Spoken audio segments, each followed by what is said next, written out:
Previously, on Innocence Uncovered, Ryan Ferguson was 20 when a Missouri prison gate closed behind him. Convicted of a murder he didn't commit, sentenced to 40 years. For a decade, Ryan fought from inside a cell, his mind his only weapon. On the outside, his father Bill waged war against lies, corruption, and a justice system that refused to listen. Bill uncovered suppressed evidence, witnesses who lied, DNA that proved Ryan's innocence, and a friend's haunting confession. Ryan, I made it all up. They told me what to say. Even with the truth in hand, the courts turned them away, until attorney Kathleen Zellner took the case and exposed the prosecution's deception piece by piece. By 2013, the fight for Ryan's freedom was coming to a head. 10 years stolen. One final chance to set him free.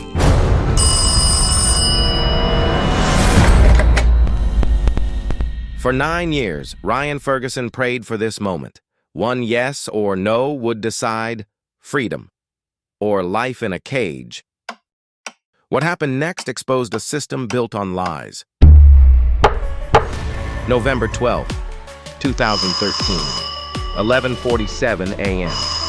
Ryan Ferguson had been in prison for 3,247 days, nearly 9 years, stolen by lies. The phone call he was about to answer would decide whether the rest of his life would be lived under open sky or behind these walls forever. Hello. 3 judges spent months reviewing the evidence, the lies, the corruption, the prosecutorial misconduct that destroyed an innocent man's life. Their decision would either free Ryan Ferguson or condemn him to spend the rest of his life in a cage. This is Innocence Uncovered, where we expose the truth the system tried to bury. I'm Isaac. Welcome back to the Ryan Ferguson story. Today, justice finally wakes up. Before we get there, imagine it's you, 9 years in a cell for something you didn't do. What would you feel as the phone rings? Tell me in the comments. I'll read them.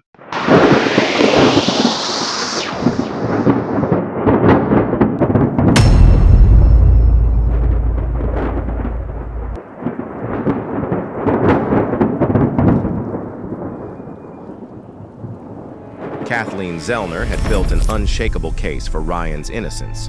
Not just reasonable doubt, absolute proof of wrongful conviction. Chuck Erickson's complete recantation. I lied at trial. Ryan Ferguson is innocent.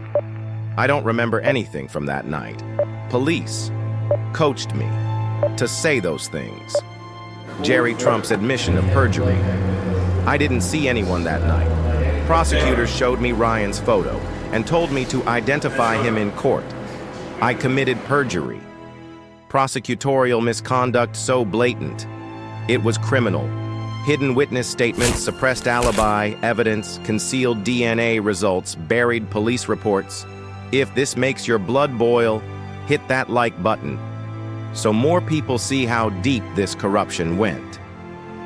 The Missouri Court of Appeals heard oral arguments in May 2013.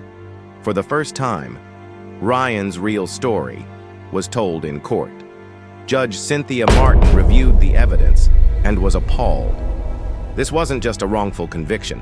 It was a systematic prosecution built on lies. The court had to consider precedent.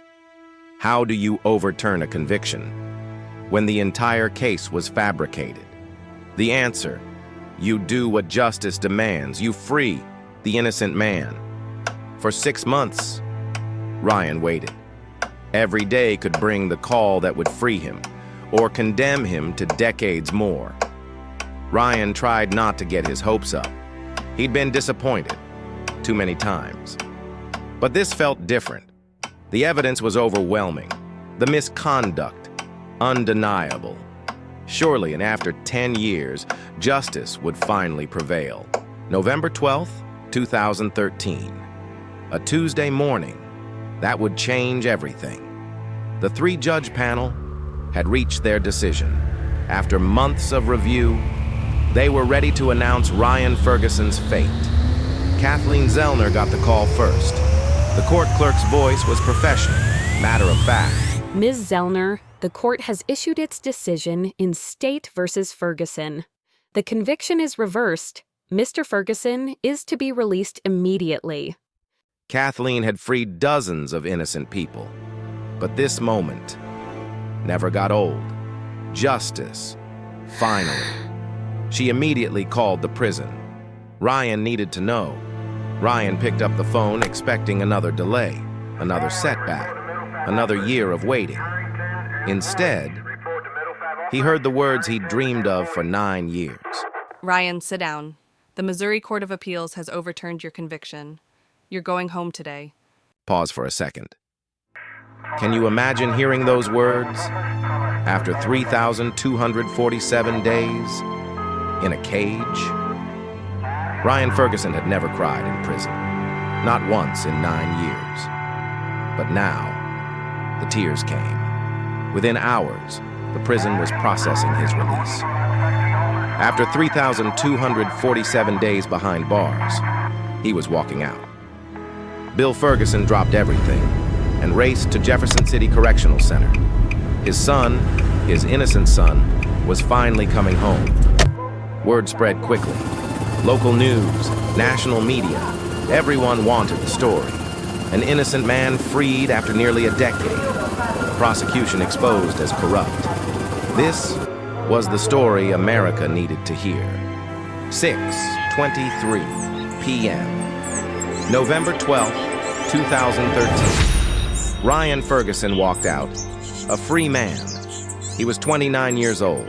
He'd entered prison as a 20-year-old college student. He was leaving, hardened by injustice, but unbroken. Bill Ferguson was waiting. The man who'd never stopped fighting, never stopped believing, never stopped searching for truth. Father and son embraced, for the first time in nearly a decade, without bars between them. The media swarmed. Questions flew. How does it feel to be free? What will you do now? Do you hate the system that wrongfully convicted you? Ryan's first words as a free man were measured, thoughtful. I'm grateful to be free, but this isn't just about me. There are hundreds of innocent people still in prison.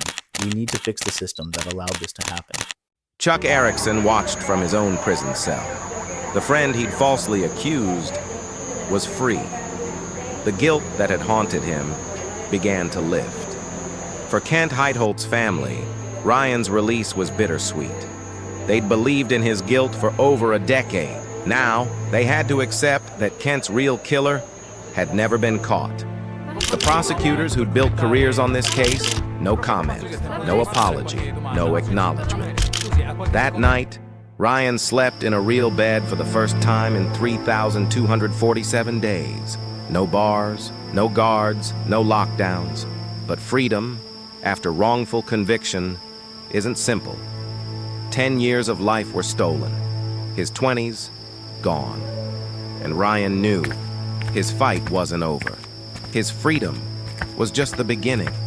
Ryan Ferguson was free, but nearly a decade in prison had changed him forever. Next episode, Life After Innocence. What happens when the cameras leave? How do you rebuild a stolen life? And why did Ryan decide to fight for others still trapped? If you've been with Ryan through this journey, prove it. Drop a lock in the comments. Share this with someone who still believes the justice system is always right. This is Innocence Uncovered. Justice delayed is justice denied. But sometimes, just sometimes, truth is powerful enough to break down prison walls. See you next time.